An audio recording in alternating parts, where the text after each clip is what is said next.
நம்ம Ashwin sweets and snacks export பண்றதுக்கு 7373041434 மற்றும் www.ashwinsweets.com கான்டாக்ட் பண்ணுங்க. தமிழ்நாடு மின்சார வாரியத்திற்கு மின்மாற்றிகள் கொள்முதல் செய்ததில் தவறுகள் நடந்திருக்கிறது என்று ஒரு அமைப்பு புகார் தெரிவித்து நீதிமன்றத்திலும் அது குறித்து வழக்கு தாக்கல் செய்திருந்தார்கள். அந்த வழக்கினுடைய தீர்ப்பில் இன்று உயர்நீதிமன்றம் சிபிஐ விசாரணைக்கு மாற்றி உத்தரவுகளை பிறப்பித்திருக்கின்றார்கள். அது குறித்து சில விளக்கங்களை அளிப்பது என்னுடைய கடமையாக கருதி உங்களை அனைவரும் இந்த நேரத்தில் நான் சந்தித்திருக்கின்றேன். குறிப்பாக மின்சார வாரியத்தை பொறுத்த வரைக்கும் மின்மாற்றிகள் கொள்முதல் என்பது 1987ஆம் ஆண்டு தொடங்கி அன்றைய நடைமுறைகள் என்ன பின்பற்றப்பட்டதோ அதே நடைமுறை தான் இன்று வரை தொடர்ந்து பின்பற்றப்பட்டு வருகின்றன. ஒரு டெண்டர் கோட் பண்ணும்போது 20 பேர் 30 பேர் அந்த டெண்டரில் கலந்துக்குவாங்க. சில பேர் L1 பிரைஸை கோட் பண்ணுவாங்க, ஒரே மாதிரியான பிரைஸ் இருக்கும். சில பேர் L2 பிரைஸ் ஒரே மாதிரியா இருக்கும். சில பேர் L3 ஒரே மாதிரியான ரேட்டை கோட் பண்ணியிருப்பாங்க. அந்த வகையில் பார்த்தா 1987 கூட ஒரு டெண்டரில் 2 பேர் L1 ஒரே பிரைஸை கோட் பண்ணியிருக்காங்க. அதே 87 திரும்ப 3 பேர் ஒரே பிரைஸை கோட் பண்ணியிருக்காங்க. அதுக்கு அடுத்து பாத்தீங்கன்னா நீங்க வரிசையா 2006 L1 ஒருத்தர்னா L2 23 பேர் ஒரே பிரைஸை கோட் பண்ணியிருக்காங்க. L3 அன்னைக்கு 18 பேர் ஒரே பிரைஸை கோட் பண்ணியிருக்காங்க. 2011-12 எடுத்தீங்கன்னா 29 நபர்கள் டெண்டர்ல கலந்துகிட்டதுல L3ல பாத்தீங்கன்னா 17 பேர் ஒரே பிரைஸை கோட் பண்ணியிருக்காங்க.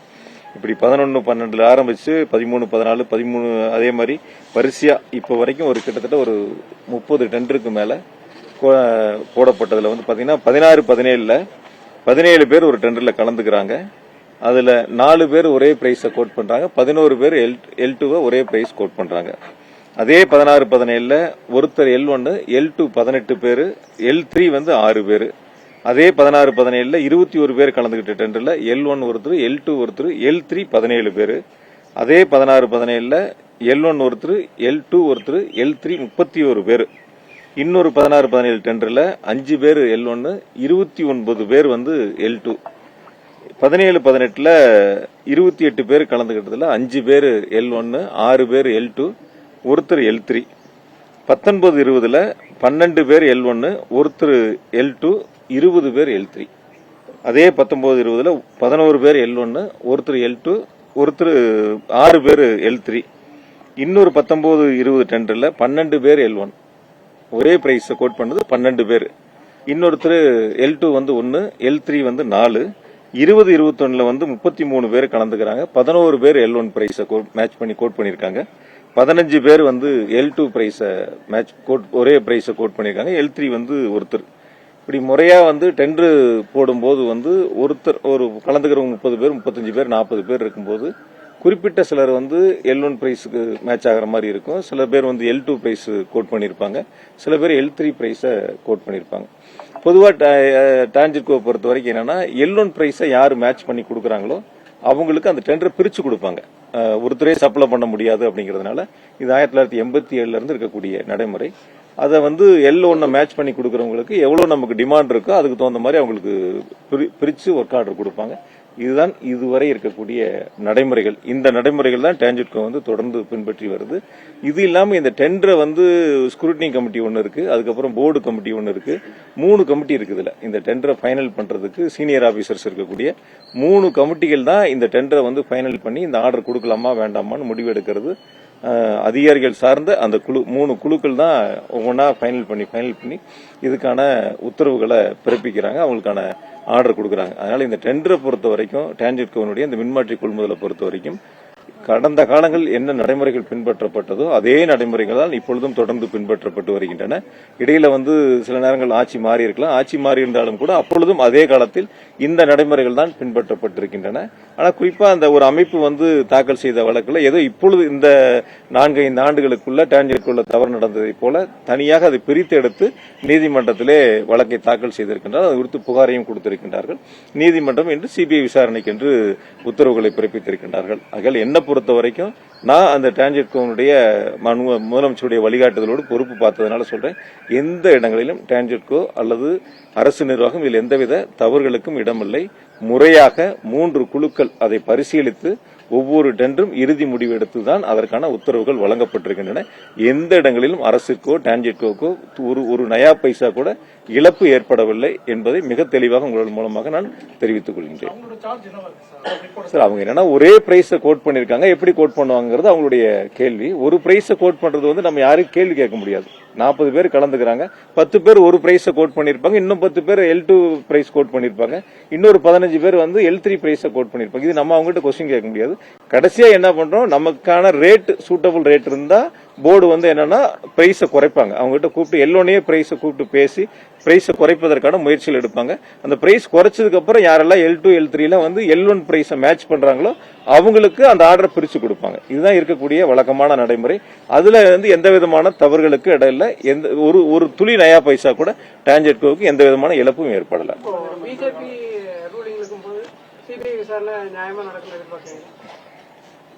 சிபிஐ விசாரணை நியாயமா நடக்குமா நடக்கலையான்னு விசாரணை ஆரம்பிச்சதுக்கு அப்புறம் நம்ம எப்படி போகுது என்னங்கறத பொறுத்திருந்து பார்ப்போம். சில நேரங்கள் இதுல கூட வந்து சில அதிமுகவுடைய வழக்கறிஞர்கள் கூட இதுல உள்ள கொண்டு வந்து போட்டாங்க. அதே அதிமுக கட்சி எடப்பாடி பழனிசாமி மேல கேஸ் போட்டப்ப ஹைகோர்ட்ல வந்து சிபிஐ விசாரணைன்னு சொன்னப்ப உச்சநீதிமன்றத்தில் போய் அதுக்கு தடையாணை வாங்கினாங்க. இதெல்லாம் கடந்த காலங்களில் இருக்கக்கூடிய வரலாறுகள். அதெல்லாம் மறைச்சு இன்னைக்கு என்னமோ வந்து அவங்க இந்த வழக்குல தங்களையும் இணைச்சிருக்காங்க. அவங்க ஆட்சி காலத்துல இதுதான் நடந்திருக்கு. அது அவங்களுக்கு தெரியுமா தெரியலையான்னு தெரியல. இதுல வந்து நான் வந்து யாரையும் வந்து இது சரி தவறுன்னு சொல்ல, என்ன நடைமுறைகள் டிரான்ஜெட்கோ வந்து போர்டு என்ன நடைமுறைகள் பின்பற்றப்படுகிறதோ அதே நடைமுறைகள். ஏன்னா நீங்க ஒரு செய்தி வெளியிடுறது வந்து தொலைக்காட்சியில இருக்கலாம், பத்திரிகையில இருக்கலாம், சிபிஐ விசாரணைக்கு உத்தரவு அப்படிங்கிற ஒரு செய்தி மட்டும்தான் வரும். இதுக்குள்ள என்ன நடந்ததுங்கிறத முழு விவரங்கள் உங்களுக்கு தெரிஞ்சாதான் அதனுடைய அந்த அடிப்படையில் நீங்கள் செய்திகள் வெளியிடுவதற்கு வசதியா இருக்கு. அதனாலதான் உங்களுக்கு நீங்க அழைச்சி இதற்கான விளக்கங்களை கொடுத்துருக்கோம். இல்ல முகாந்திரம் இருந்தான் இல்லை சார். ஒரு சுயமான ஒரு விசாரணை வேணும் அப்படிங்கறதுலதான் ஒரு பேரா தான் கடைசி பேரா படிச்சிருக்காங்க. முழு உத்தரவு இன்னும் வரல. நீதிமன்றத்தினுடைய முழு உத்தரவு இன்னும் வரல. அந்த ஆர்டர் கிடைச்சதுக்கு அப்புறம் தான் அதுக்குள்ள என்னென்னலாம் சொல்லியிருக்காங்க தெரியும். கடைசி பேரா மட்டும் வாசிச்சிருக்காங்க. அதனால அந்த கடைசி பேரா வாசிச்சு நாளைக்கு ஆர்டர் வர 2 நாள் ஆச்சுன்னா இன்னைக்கு நீங்க சிபிஐ விசாரணை மட்டும்தான் அப்படிங்கறது மட்டும்தான் தலைப்பு செய்தியா போடுவீங்க. அதுக்காக தான் இந்த விளக்கங்களை கொடுக்குறோம். முழு ஆர்டர் வந்ததுக்கு அப்புறம் நான் உங்களை சந்திக்கிறேன். அப்ப அதுல என்னெல்லாம் சொல்லியிருக்காங்க என்னங்கிற கருத்து நான் திரும்ப நான் சொல்றேன். சார், இது நெருக்கடின்னு பார்க்கல. அதாவது வந்து ஒரு புகார் கொடுக்கக்கூடிய ஒரு அமைப்பு கூட ரொம்ப வசதியா இந்த 4 வருஷத்துல நடந்தது மட்டும் தனியா பிரிச்சு எடுத்து இது தவறு நடந்திருக்குன்னு சொல்லக்கூடியவங்க இல்ல. அவங்க 21க்கு அப்புறம் எடுத்து சொல்றாங்க. ஒரு 7 டெண்டர்ல இந்த மாதிரி நடந்திருக்கு, ஒரே பிரைஸ கோட் பண்ணிருக்காங்க. எப்படி அவங்க கோட் பண்ணாங்க? அதுக்கு முன்னாடி 16, 17 நான் இப்ப எவ்வளவு டெண்டர் சொன்னேன், 18, 19 சொன்னேன். 87 இருந்து இந்த நடைமுறை இருக்கு. அதெல்லாம் ரொம்ப வசதியா மறைச்சு இந்த 5 வருஷத்தை மட்டும் தவறு நடந்ததை போல அந்த அமைப்பு வந்து ஒரு சில கட்சிக்கு ஆதரவாக செயல்பட்டதா தான் நான் நினைக்கிறேன். அவங்க வந்து ஒரு சுயமா செயல்படல, ஒரு கட்சிக்கு ஆதரவாக செயல்பட்டு நீதிமன்றத்தில் இது போன்ற ஒரு வழக்கை தாக்கல் செய்து இந்த உத்தரவுகளை பெற்றிருக்கின்றார்கள். பொறுத்திருந்து பார்ப்போம். சார், 87 இருந்து இதே நடைமுறை தான் சார். 16, 17 நான் இப்ப சொன்னல சார். 16, 17 1, 2, 3, 4, 5 டெண்டர் இது மாதிரி இருக்கு. நிறைய டெண்டர் இது மாதிரி இருக்கு. நிறைய டெண்டர்கள் இது மாதிரி 17, 18 இருக்கு, 19, 20 இருக்கு, 20, 21 இருக்கு. ஒவ்வொரு வருஷமும் ஒரு 30 பேர் 40 பேர் இந்த டெண்டர்ல கலந்துக்குவாங்க. ஒரு 5-6 பேர் இல்ல ஒரு 10 பேர் L1 பிரைஸுக்கு ஒரே மாதிரியான பிரைஸ கோட் பண்ணிருப்பாங்க. சில பேர் L2 பிரைஸ் ஒரே மாதிரியான பிரைஸ் இருக்கும். அது அந்த அமைப்பு தான் கேட்கணும். அவங்க தாக்கல் பண்ணதுல அந்த 5 வருஷம் மட்டும் இருக்கு. அந்த அமைப்பு தாக்கல் பண்ணதுல உறுதியா இருக்கும். இல்லாம எப்படி இருக்கும்? அந்த அமைப்பு வந்து இப்ப பேசக்கூடியவங்க போன ஆட்சியை பத்தி எதுவுமே பேசுறது இல்லையே. எங்க அரசாங்கத்தை பத்தி மட்டும் தானே பேசிட்டு இருக்காங்க. எங்க அரசாங்கத்தின் மேல மட்டும் தானே புகார் சொல்லக்கூடிய கருத்துக்களை முன்வைக்கிறாங்க. அதெல்லாம் அதுக்கப்புறம் இடையில எதுவும் பேசினாங்களா சார்? அது சம்பந்தமா தொடர்ச்சியா ஏதாவது வழக்கு தாக்கல் பண்ணாங்களா? அதோட அதை முடிச்சுக்கிட்டாங்க. அதெல்லாம் கடந்த காலங்கள்ல. அதுக்கு பிறகு இந்த இடையில 5 வருஷத்துல அந்த வழக்கை பத்தி அவங்க எதுவுமே பேசினதே இல்லையே. அந்த வழக்கை அவங்க தொடர்ந்து நடத்தினது இல்லையே. எடப்பாடி பழனிசாமி வந்து சிபிஐ உத்தரவு போட்டப்ப வந்து டெல்லியில போய் ஸ்டே வாங்கினாரு. அதுல கூட அவங்க சேர்ந்து தாக்கல் பண்ணிருக்கலாமே கேஸ்ல. அந்த மாதிரிலாம் அவங்க எதுவும் போகலையே. அதுக்காக சொல்றேன். இது சம்பந்தமா நீ வழக்கறிஞர்கிட்ட பேசி அரசு எடுக்க வேண்டிய நடவடிக்கைகள் பொறுத்திருந்து அது நம்ம கலந்து பேச முடியும். நீங்க நிர்வகிக்கக்கூடிய துறைகள்ல மட்டுமே வந்து இந்த மாதிரியான குற்றச்சாட்டுகளை வைக்கிறாங்களே, அது எப்படி நான் பாக்குறேன்? அதாவது பொதுவெளியில் மக்கள் மன்றத்தில் வீழ்த்த முடியாதவர்கள் நீதிமன்றத்திற்கு போறாங்க. அந்த வழக்கு தாக்கல் செய்யப்பட்டதால் ஒருவர் குற்றவாளி என்பதைப் போல ஒரு தோற்றத்தை உருவாக்க முயற்சிக்கிறாங்க.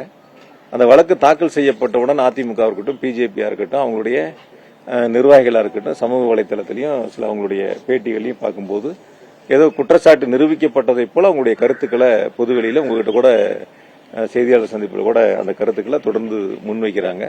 அதுக்கு சில உதாரணங்களை அங்கே தேர்தல் களத்தில் நம்மளும் பார்த்தோம். ஒரு உதாரணங்கள், அதாவது வடக்கு தொகுதியில் பிஜேபியில் போட்டியிட்ட அந்த வேட்பாளர் வந்து தெற்குல இருந்து அவங்க வடக்குக்கு போனாங்க. என்னை பற்றி சில கருத்துக்கள்லாம் அதில் கூறியிருந்தாங்க. அதில் ரொம்ப கடுமையான வார்த்தைகள்லாம் பயன்படுத்தி இருந்தாங்க. ஒரே ஒரு கேள்வி அவங்க கிட்ட கேட்கறேன் நான். 2000 இப்ப நாடாளுமன்ற தேர்தல் நடந்து முடிஞ்சது. அந்த நாடாளுமன்ற தேர்தலில் பிரதமரும் உள்துறை அமைச்சரும் எடப்பாடி பத்தி பேசினதை ஒரு தடவை அவங்க போட்டு பார்த்துட்டு அவங்க பதில் சொல்லிட்டோம். அந்த அதிமுக அரசாங்கத்தை பத்தி அரசாங்கம் ஆட்சியில் இருக்கும்போது கூட உள்துறை அமைச்சரும் மோடியும் பிரதமரும் என்ன வந்து அதிமுக பத்தி ஊழல் அரசாங்கம் எப்படிப்பட்ட அரசாங்கிறதெல்லாம் அவங்க எல்லாம் சொன்னாங்க. அதெல்லாம் வந்து அவங்களுக்கு தெரியும். அதெல்லாம் ஒரு முறை திரும்ப ஒரு முறை போட்டு பார்த்துட்டு மறந்துருப்பாங்க. ஏன்னா அவங்களுக்கு கொஞ்சம் மறந்ததுனால இதெல்லாம் ஞாபகம் இருந்திருக்காது. இப்ப நான் ஞாபகப்படுத்துறேன். ஒரு முறை அவங்க வந்து இதெல்லாம் போட்டு பார்த்துட்டு பிரதமர் என்ன பேசினாரு எடப்பாடி பத்தி, அரசாங்கத்தை பத்தி, உள்துறை அமைச்சர் என்ன பேசினாங்க, அந்த தேர்தலில் என்ன கருத்துக்கெல்லாம் முன் வச்சாங்கன்னு பார்த்துட்டு அதுக்கப்புறம் மற்ற அரசியல் பத்தி பேசினாங்கன்னா நியாயமா இருக்கும். மக்கள்கிட்ட போய் சந்திச்சு வாக்குகளை கேட்டு வெற்றி பெற முடியாதவங்க தனிப்பட்ட முறையில் தாக்குதல் விமர்சனங்கள் என்பது ஏதோ நீதிமன்றத்தில் வழக்கு தாக்கல் செய்யப்பட்ட உடனேயே தீர்ப்பு வந்ததை போல தண்டனை வழங்கப்பட்டதை போல ஒரு கருத்தை முன்வைக்கிறதுங்கிறது தான் என்னை பொறுத்த வரைக்கும் ஏற்படுவதில்லை. இப்படி பார்த்தா நிறைய அரசியல் தலைவர் மேல நிறைய அரசியல்வாதிகள் மேல கேஸ் இருக்கு. அது தீர்ப்பு வரணும். இப்ப டெல்லி வந்து முதலமைச்சர் மேல கெஜ்ரிவால் மேல கேஸ் போட்டாங்களே, என்னாச்சு அந்த வழக்கு? என்னாச்சு? ஒரு வழக்கினுடைய இறுதி தீர்ப்பு வருவதற்கு முன்பாகவே வந்து அதிமுக பிஜேபி எல்லாம் வந்து அவங்க மேல இருக்கிற கேஸ் எல்லாம் விட்டுருவாங்க. மற்றவங்க மேல இருக்கிற கேஸ் மட்டும் வசதியா எடுத்துக்குவாங்க. பொறுத்திருந்து பார்ப்போம்.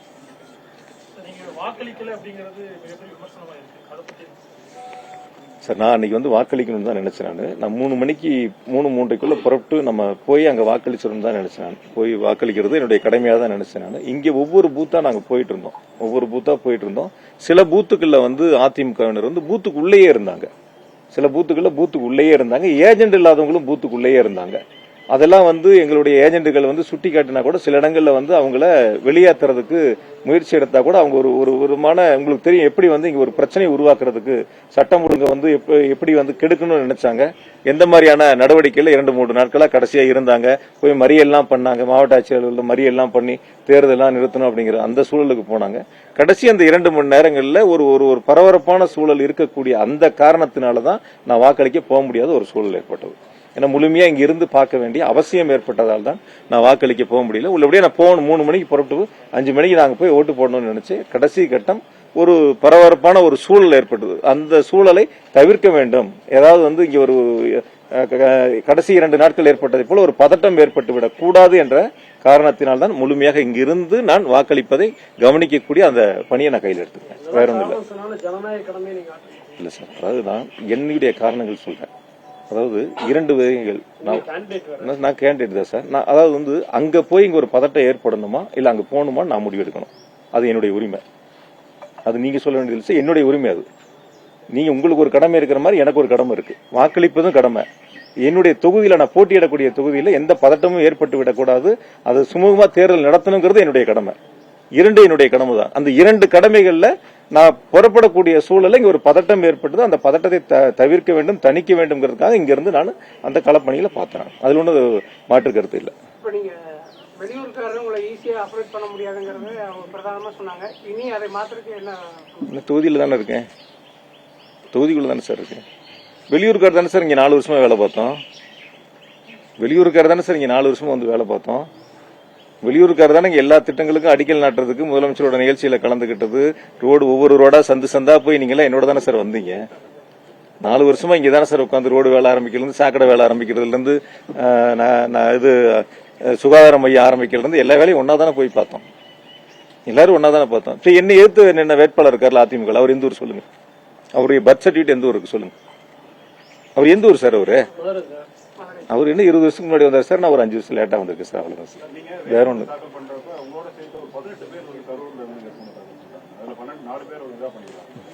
அது என்ன காரணமா இருக்கும்? பின்னாடி போய் பார்த்தா உங்களோட போட்டோஸ் இருக்கு, அவங்க க்ளோஸா இருக்கிற மாதிரி. இது உங்க மேல வச்ச குற்றச்சாட்டுன்னா அவங்க எல்லா பேருமே உங்களோட ஆதரவோட இருக்கு. அவங்க நீங்க வந்து சரி, இப்போ நாடாளுமன்ற தேர்தல் இருந்ததுல, முன்னாடி நாடாளுமன்ற தேர்தல் நடந்ததுல, அப்ப சில பேர் போட்டிட்டாங்கல்ல, அதுல வேட்புமனு தாக்கல் பண்ணாங்கல்ல, அவங்களே எந்தெந்த ஊரை சார்ந்தவங்க? எந்தெந்த ஊரை சார்ந்தவங்க இந்த அளவுக்கு இல்லையாங்க சார்? என்ன சார், ஒருத்தர் 2 பேர் இருந்தா என்ன சார்? 5 பேர் இருந்தா என்ன சார்? ஒருத்தர் 2 பேர் இருந்தா என்ன? ஒருத்தர் 2 பேர் இருந்தா சரி, 5 பேர் இருந்தா தவறா சார்? 5 பேர் இருந்தா தவறா சார்? அது அவங்கவுங்க விருப்பம் சார். அது சில பேர் என்ன தோக்கடிக்கிறதுக்காக கூட தாக்கல் பண்ணிருக்கலாம், அப்படி இருக்கலாம்ல. இவர் நிக்கிறாரு, இவர் தோக்கடிக்கணும் அப்படிங்கறதுக்காக கூட தாக்கல் பண்ணிருக்கலாம். எங்க கரூர்ல நிக்கல, அவர் இங்க வந்துட்டார், நாங்களும் இங்க நிக்கிறோம், அவர் தோக்கடிக்கணும் கூட தாக்கல் பண்ணிருக்கலாம். அந்த மாதிரி எடுத்து பாத்துங்க. பின்னாடி அவங்க இதெல்லாம் பாக்குறப்ப சோசியல் மீடியாவில் எல்லாம் டிஎம்கே காரணங்களாச்சாங்க. அதனால உறுதியா சார், எந்த ஒரு டிஎம்கே பொறுப்புல இருக்கிறவங்களும் அந்த மாதிரி வேட்புமனு தாக்கல் செய்ய மாட்டாங்க. அப்படி தாக்கல் செஞ்சா உறுதியா தலைமை நடவடிக்கை எடுத்துரும். அந்த மாதிரிலாம் இருந்தா நடவடிக்கை எடுத்துருவாங்க தலைமையில. சுயேட்சை அந்த மாதிரி யாரும் போட முடியாது, கட்சி பொறுப்புல இருக்கிறவங்க. அதனால இன்றைய பத்திரிகையாளர் சந்திப்பை பொறுத்த வரைக்கும் இந்த சிபிஐ விசாரணையுடைய உத்தரவு குறித்து உங்களுக்கு சில விளக்கங்களை கொடுப்பதற்காகத்தான் நாம் சந்தித்திருக்கின்றோம். இந்த உரிய விளக்கங்கள் என்பது ஏற்கனவே 87 நடைமுறை பின்பற்றப்பட்ட நடைமுறைதான் இப்பொழுதும் பின்பற்றப்படுகிறது. ஆகையால் மின்சார வாரியத்திற்கோ தமிழ்நாடு அரசிற்கோ ஒரு நயா பைசா கூட எந்த விதமான இழப்பும் ஏற்படவில்லை. முழுக்க முழுக்க அந்த அமைப்பு என்பது அரசியல் காழ்ப்புணர்ச்சிக்காக யாரோ தூண்டுதலின் பெயரில் இந்த வழக்கை தாக்கல் செய்திருக்கின்றார்கள். நீதிமன்றத்தில் நிச்சயமாக இந்த வழக்கு குறித்து உரிய விளக்கங்களை கொடுத்து நாங்கள் நிரூபித்து வெளியிடுவோம்.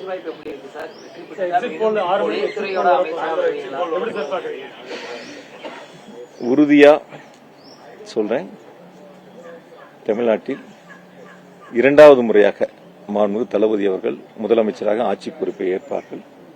அது உறுதி, எந்த விதமான மாற்று கருத்தும் இல்லை. கோவையை பொறுத்தவரை 10 தொகுதிகளும் திமுக கூட்டணி வெற்றி பெற வேண்டும் என்ற முனைப்போடு நாங்கள் தேர்தல் களத்தில் நின்று மிக சிறப்பாக தோழமை இயக்கங்களை அரவணைத்து பணியாற்றி இருக்கின்றோம். அந்த நாங்கள் எடுத்திருக்கின்ற முயற்சி 10க்கு 10 வெற்றி என்ற இலக்கை நோக்கி நாங்கள் பயணித்திருக்கின்றோம். நிச்சயமாக வெற்றி பெறுவோம். மேற்கு மண்டலத்தை பொறுத்தவரை 35 தொகுதிகள் மாண்புமிகு முதலமைச்சர்கள் என்னிடத்திலே பணியாற்றக்கூடிய வாய்ப்பை தந்த தொகுதியில் 35 தொகுதியிலும் வெற்றி பெற வேண்டும் என்ற முனைப்போடு தான் நாங்கள் தேர்தல் பணிகளை முன்னெடுத்திருக்கின்றோம். நிச்சயமாக நாங்கள் வெற்றி பெறுவோம். தமிழகம் முழுவதும் இந்த தேர்தல் களத்துல அதிமுக திமுக 2 பேருமே சம அளவுல பணத்தை வீசி எறிஞ்சிருக்கிறார்கள் என்கின்ற அந்த குற்றச்சாட்டை மறுக்கிறீங்களா, ஏற்கிறீங்களா? அதாவது சார், ஒரு சுயேட்சை கூட ஒரு குற்றச்சாட்டு சொல்லுவாங்க. சுயேட்சை கூட ஒரு குற்றச்சாட்டு சொல்லுவாங்க. இப்ப நீங்க என்னோட தொகுதியில் இருக்கிற அதிமுக போய் தேர்தலை நிறுத்தணும் அப்படின்னு போய் ரோட்ல உட்காந்துருந்தாரு. அவர் தோல்வின்னு வரும்போது அந்த தோல்வியை மறைப்பதற்கு அல்லது தோல்வியை ஏற்றுக்கொள்ள முடியாதவர்கள் பல்வேறு குற்றச்சாட்டுகளை சொல்லுவாங்க. அந்த குற்றச்சாட்டுகள்ங்கிறது நிரூபிக்கணும்ல. யார் மேல வேணாலும் எந்த குற்றச்சாட்டுகள் வேணாலும் சொல்லலாம், எந்த குற்றச்சாட்டுகள் வேணாலும் சொல்லலாம். என் மேல எவ்வளவு குற்றச்சாட்டுகள் சொன்னாங்க. 5 எலெக்ஷன்ல ஜெயிச்சிருக்கேன், இப்ப 6வது எலெக்ஷன். அவங்க எல்லாம் என்னன்னா மக்கள் மட்டத்தில் போய் மக்களை சந்திச்சு வீழ்த்த முடியாதவர்கள் தனிப்பட்ட முறையில் காழ்ப்புணர்ச்சி காரணமா பல்வேறு குற்றச்சாட்டுகளை முன்வைக்கிறத வாடிக்கையா வச்சிருக்காங்க. அந்த குற்றச்சாட்டுகள் சரியா தவறாங்கிறது தீர்மானிக்கிறது மக்கள் தான். மே 4க்கு பிறகு நடிகர் விஜயோட அரசியல் எப்படி இருக்குன்னு நினைக்கிறீங்க? 4ஆம் தேதி வாக்கு எண்ணிக்கை முடியட்டும் சார். நம்ம எல்லாம் ஒரே வாக்கு மையத்தில் தான் இருக்க போறோம். வாக்கு எண்ணிக்கை முடிந்து அன்னைக்கு நான் உங்களை சந்திப்பேன். கண்டிப்பா அன்னைக்கு பேசுவேன் என்ன எப்படி இருக்கு. ஒரு கருத்து சொல்லியிருக்கு. அதாவது அது குறிப்பிட்ட ஒரு கூட்டம் அவர் முதல்வரா ஏற்றுக்கிட்டாங்க. அதே சமயம் வாக்கு முடிவு போதுன்னா தோல்வி அடைஞ்சா தவறான முடிவுகள் எடுக்க வாய்ப்பு இருக்கு. தலைவர்கள் பாத்தீங்கன்னா ஒவ்வொருத்தரும் ஒருத்தருடைய கருத்து சொல்லுவாங்க சார். அந்த கருத்துக்கு நம்ம பதில் சொல்ல வேண்டிய அவசியம் நமக்கு கிடையாது. எனக்கு அது கிடையாது. நீங்க ஒரு கருத்து சொல்லலாம், சார் ஒரு கருத்து சொல்லலாம், அவர் சார் இன்னொரு கருத்து சொல்லலாம். அது உங்களுடைய கருத்து. அதுக்கு நான் பதில் சொல்லி விளக்கம் சொல்ல வேண்டிய அவசியம் கிடையாது. எங்களுடைய நிலைப்பாடு நான் தெளிவா இருக்கிறோம். ஆரம்பத்தில் உங்ககிட்ட சொன்னதுதான் 5 ஆண்டு காலம் முதலமைச்சருடைய சாதனைகளை மக்கள்கிட்ட சொன்னோம். அடுத்த 5 ஆண்டுகளும் நிறைவேற்றக்கூடிய வாக்குறுதியை மக்கள்கிட்ட சொன்னோம். மக்கள் அதை ஏற்றுக்கொண்டார்கள். உதயசூரியனுக்கும் தோழமை இயக்கங்களுக்கும் வாக்களித்திருக்கின்றால் நிச்சயம் வெற்றியை வழங்கக்கூடிய வாக்களை செலுத்தியிருக்கின்றார்கள். கடைசி பிரச்சாரத்தில் நீங்க கரூரிலிருந்து கோவை வந்ததுக்கு உங்களோட அடிமையை குறிப்பிட்டு ஒரு விமர்சனம் பண்ணியிருக்காங்க. அதாவது நான் பல நேரங்களில் சொல்லியிருக்கேன். சில பேர்த்த பத்தி பதில் சொல்லி என்னோட நேரத்தை வீணடிக்க வேண்டியதில்லை, உங்களோட நேரத்தை வீணடிக்க வேண்டியதில்லை. அரசியல் களத்துல பொதுவா நான் ஒரே ஒரு கருத்தை மட்டும் சொல்றேன். கரூர்ல நடந்த கூட்டம் அவங்க கூட்டம். இறந்தது 41 பேர். பாதிக்கப்பட்ட பல பேர் மருத்துவமனையில் இருந்தாங்க. அன்னைக்கெல்லாம் விட்டுட்டு ஓடிட்டாங்க. கூட்டம் நடத்தினவங்களை விட்டுட்டு ஓடிட்டாங்க. நான் தான் போய் ஹாஸ்பிட்டல்ல நின்னேன். கூட மற்ற கட்சிகளும் வந்தாங்க, நான் வரலன்னு சொல்ல. அங்க லோக்கல்ல நாங்க தான் போய் நின்னோம். போய் நின்று மக்களுக்கு தேவையான உதவிகளை செஞ்சோம். அதனால வந்து விட்டுட்டு ஓடி போறவங்களை பத்தியோ மக்களை பத்தி சிந்திக்காதவங்களை பத்தியோ நம்ம பேசி நேரத்தை வீணடிக்க வேண்டியது சார். அவர் மேலுக்கு வந்து 41 பேர் சிபிஐ கேஸ் வந்துட்டு கொஞ்சம் சாஃப்டா போற மாதிரி இருந்துச்சு. தெரியல சார், பார்ப்போம் எப்படின்ட்டு, எப்படி போகுதுன்னு பார்ப்போம். ஏன்னா இப்பதானே நடந்துட்டு பார்ப்போம் சார், பொறுத்திருந்து பார்ப்போம். அதனுடைய முடிவு எப்படி வருதுன்னு பார்ப்போம், எந்த மாதிரி இருக்குன்னு பார்ப்போம். திமுக ஆட்சி அமைச்சுன்னா விஜய் உங்களோட பி டீம்ங்கறாங்க. யாருக்கு யார் வசதியா வேணாலும் சொல்லிக்கலாம் சார், யாருக்கு யார் வசதியா வேணாலும் சொல்லிக்கலாம், அது ஒன்றும் பிரச்சனை இல்லை. நான் தெளிவா சொல்றேன், இறுதியா சொல்றேன், உறுதியா சொல்றேன், 2வது முறையாக மாண்பு தளபதி அவர்கள் முதலமைச்சராக ஆட்சி பொறுப்பை ஏற்பார்கள். மக்களை விட்டு ஓடிடுறாங்கன்னு சொன்னாலும் அந்த போஸ்ட் கரூர் இன்சிடென்ட்டுக்கு அப்புறமும் தொடர்ச்சியா மக்கள் அவர் பின்னாடி போயிட்டே இருந்தாங்க. சார், உங்களுக்கு ஒரு 100 பேர் வரலாம், அவருக்கு ஒரு 1000 பேர் வரலாம், அவருக்கு ஒரு 5000 பேர் வரலாம். ஒவ்வொருத்தருக்கும் ஒவ்வொருக்கான கூட்டம். ஒரு மாவட்டத்துக்கு போகும்போது ஒரு 10 தொகுதி இருக்குன்னா ஒரு 10,000 பேர் கலந்துக்கிறாங்கன்னா தொகுதிக்கு ஒரு 1000 பேர். ஆனா அந்த தொகுதியில 2 லட்சம் வாக்காளர் இருப்பாங்க. இந்த 1000 பேரோ அந்த 10,000 பேரோ தீர்மானிக்கக்கூடிய சக்திகள் அல்ல. அவங்களோட ஓட்டு இருக்கு இல்லன்னு சொல்லல, பட் அதுவே வெற்றிக்கான ஒரு வாக்குகளா அல்ல நான் பார்த்த வரைக்கும். அதனால எந்த இடங்கள்லயும் வந்து வாக்கு எண்ணிக்கை 4ஆம் தேதி முடியட்டும், எவ்வளவு வாக்குகள் வருது, யாராருக்கு எவ்வளவு வருது அப்படிங்கறத பொறுத்திருந்து பார்ப்போம். அன்னைக்கு நம்ம பேசுவோம்.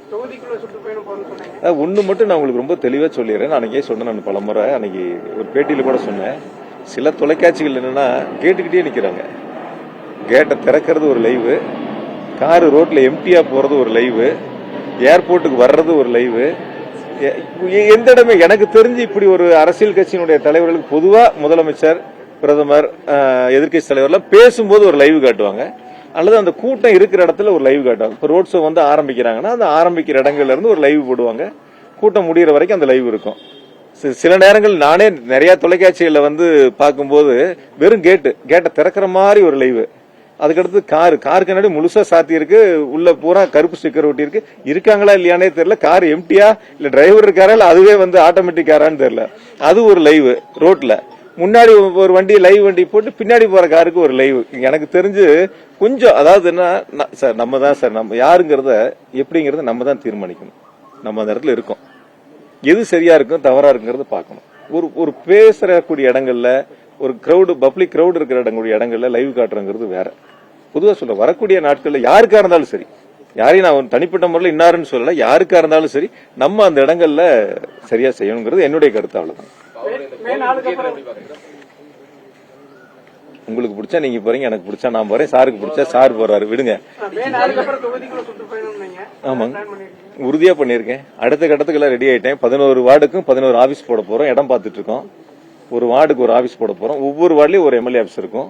நிச்சயமா அதுக்கான இடங்கள் இப்ப பாத்துட்டு இருக்கோம். 4ஆம் தேதி வாக்கு எண்ணிக்கை முடிஞ்ச உடனே 1 மாத காலத்துக்குள்ள அப்படியே அலுவலகங்கள் ஏன் வரட்டுங்க, எங்களுக்கு நம்பிக்கை இருக்குங்க ஜெயிப்போன்னு. ஏங்க சொல்லிட்டு போறாங்க சார், எல்லாரும் சுயேட்சையோட தான் சார் சொல்லுவாங்க நான் ஜெயிப்பேன்னு சொல்லிட்டு. நாங்க இடங்கள் பாக்குறதுக்கான வேலைகளை தொடங்கி இருக்கோம். உறுதியா எங்க மேல எங்களுக்கு நம்பிக்கை இருக்கு, மக்கள் எங்க மேல நம்பிக்கை வச்சிருக்காங்க. அதனால சொல்றேன் நான். இந்த தேர்தல் முறையே புதுசா இருக்குன்னு சொல்றாங்க. வரும் தேர்தல்கள்ல ஏதாவது மாற்றங்கள் இருக்கா? புதுசா இருக்குன்னு எனக்கு ஒன்றும் தெரியல சார். சார் ஒரு விஷயங்கள் சார், நாங்க ஒரு 45 விழுக்காடு நாடாளுமன்ற தேர்தலில் வாங்கியிருக்கோம். 45 வாங்கியிருக்கோம்னு வச்சுக்கோங்க. இந்த தேர்தலில் நாங்க 45க்கு மேல வாங்குவோம்னு எங்களுக்கு நம்பிக்கை இருக்கு. 45 நீங்க 42 ஆனா எங்களுக்கு வாக்கு சதவீதம் குறைஞ்சிருக்குன்னு சொல்லலாம். மீதி இருக்கிற 55 யார் பிரிச்சா எங்களுக்கு என்ன சார் கவலை? நாங்க அதை பத்தி கவலைப்படணும். ஏ வாங்கலாம், பி வாங்கலாம், சி வாங்கலாம், யார் வேணாலும் வாங்கிட்டு போறாங்க. எங்களுக்கு அதை பத்தி என்ன கவலை இருக்கு? நாங்க நாடாளுமன்ற தேர்தல் வாங்கினா 45% வாங்க போறோம், ஜெயிக்க போறோம், அதை விட கூடுதலா வாங்க போறோம். நீ 3 பேர் போட்டி போட்டா எங்களுக்கு என்ன, 4 பேர் போட்டி போட்டா எங்களுக்கு என்ன? அதை பத்தி நாங்க ஏன் வந்து இவங்க எவ்வளவு வாங்குவாங்க அவங்க எவ்வளவு வாங்குவாங்க, எங்களுக்கு அந்த கவலையே கிடையாது. எங்களுக்கு அதை பத்தி யோசிக்கிறதுக்கான நேரமும் கிடையாது. எங்க ஓட் பேங்க நாங்க தக்க வைக்கிறோம். எங்க மக்கள், எங்களுக்கு வாக்களிக்கக்கூடிய மக்கள் இந்த தேர்தலில் வாக்களிப்பது தயாரா இருந்தாங்க, வாக்களிச்சாங்க. நன்றி. பொறுமையா இன்னொரு சந்தர்ப்பங்களை சந்திப்போம். நன்றி.